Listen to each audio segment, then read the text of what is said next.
माझ्यासोबत अमित साटम आहे, भाजपचे मुंबईचे अध्यक्ष. सर, आपल्याला स्वागत आहे न्यूज 18 मराठीमध्ये.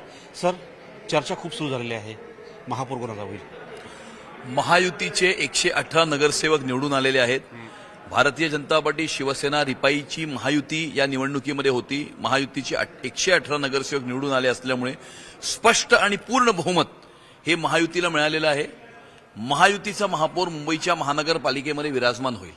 सर, आज एक नवीन वृत्त पुढे आलं, चर्चा सुरू झालेली आहे, प्रसारमाध्यमांमध्ये आहे आणि राजकीय नेते देखील आधी बोलत आहे की उद्धव ठाकरे हे भारतीय जनता पक्षाला पाठिंबा देण्यासाठी तयार आहे, फक्त भाजपचा महापौर व्हावा. असं आहे की अनेक प्रकारच्या अनेक स्पेक्युलेशन्स असतात आणि त्यामुळे सगळ्या स्पेक्युलेशनकडे काही लक्ष देण्याची आवश्यकता नसते.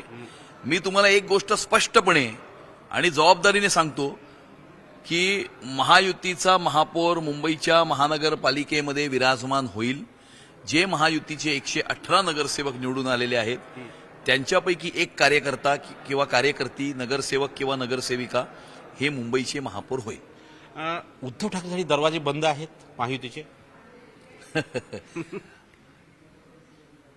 या ठिकाणी नरेंद्र मोदीजींच्या विकासामुळे आणि देवेंद्रजींनी महाराष्ट्रामध्ये आणि मुंबई शहरामध्ये केलेल्या विकासामुळे संपूर्ण जनता ही मोठ्या प्रमाणावरती आशीर्वाद देताना आपल्याला दिसत आहे.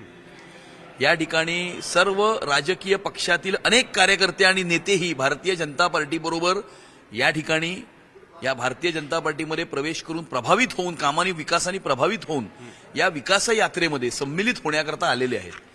त्यामुळे नरेंद्र मोदीजींच्या विकसित भारताचं स्वप्न साकार करण्याकरता आणि देवेंद्रजींचं विकसित महाराष्ट्राचं आणि विकसित आणि सुरक्षित मुंबईचं स्वप्न साकार करण्याकरता जे जे या विकास यात्रेमध्ये सहभागी होऊ इच्छितात त्या सर्वांचं या ठिकाणी स्वागत आहे. म्हणजे उद्धव ठाकरेंचं स्वागत कराल?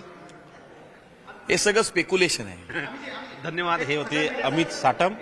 नवी दिल्लीहून व्हिडिओ जर्नलिस्ट प्रशांतसह प्रशांत अंदाज, न्यूज 18 मराठी.